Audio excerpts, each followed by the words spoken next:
हिमाचल प्रदेश हरित ऊर्जा राज्य के लक्ष्य को हासिल करने के लिए तीव्र गति से अग्रसर है। मुख्यमंत्री ठाकुर सुखविंदर सिंह सुक्खू के दूरदर्शी नेतृत्व में व्यवस्था परिवर्तन की राह पर चलते हुए पर्यावरण संरक्षण को केंद्र में रखकर प्रदेश सरकार अपनी नीतियां बना रही है। प्रदेश में ई वाहनों और ग्रीन हाइड्रोजन को प्रोत्साहन प्रदान किया जा रहा है। हरित ऊर्जा राज्य के लक्ष्य को हासिल करने के लिए हिमाचल पथ परिवहन निगम द्वारा 412 करोड़ रुपए की लागत से इलेक्ट्रिक बसें खरीदी जा रही हैं। प्रदेश में इलेक्ट्रिक वाहनों की चार्जिंग के लिए 124 करोड़ रुपए की लागत से विभिन्न बस अड्डों पर चार्जिंग स्टेशन स्थापित किए जा रहे हैं। इस वित्त वर्ष में 500 अतिरिक्त ई बसों को खरीदने का लक्ष्य निर्धारित किया गया है। 2026 तक हम पूरी HRTC को इलेक्ट्रिकल और रिन्यूएबल एनर्जी के माध्यम से आगे बढ़ाना चाहते हैं।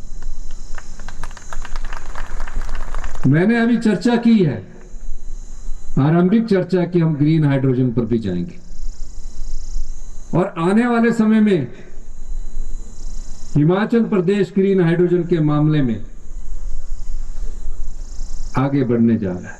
और मैं चाहूंगा कि 500 जो इलेक्ट्रिकल बसेस के अलावा जो नई टेक्नोलॉजी आ रही है, ग्रीन हाइड्रोजन भी HRTC की बसों में शामिल किया जाए। इलेक्ट्रिक वाहनों के संचालन के लिए राज्य सरकार ने 6 ग्रीन कॉरिडोर स्थापित किए हैं। राजीव गांधी स्वरोजगार स्टार्टअप योजना के तहत युवाओं को ई टैक्सी खरीद के लिए 50% सब्सिडी का लाभ दिया जा रहा है। मैं टैक्सी चलाता रहा जी, ते तकरीबन कोई 15 साल पर टैक्सी का काम किया जी। ते हौले हौले कंपीटीशन ਵਧਣ ਦੇ ਨਾਲ ਜੀ टैक्सी का काम बिल्कुल डाउन होना शुरू हो गया। तो आप जिस टाइम सीजन ऑफ हो जाता था फिर आप परेशान हो जाते थे जी। फिर उसके बाद कांग्रेस सरकार बनी तो इन्होंने राजीव गांधी रोजगार स्टार्टअप योजना शुरू की जी।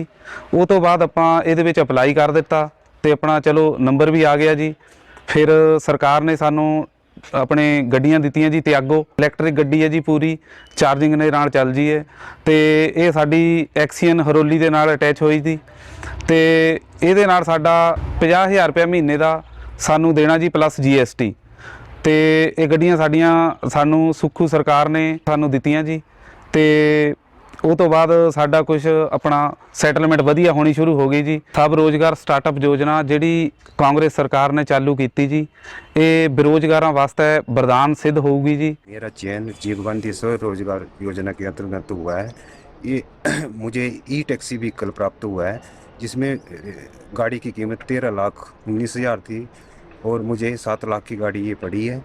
इसलिए और मेरा चयन IPH विभाग डिवीजन धर्मशाला में सेवाएं दे रहा हूं, जहां मुझे 50,000 रुपया पर महीना मिलेगा।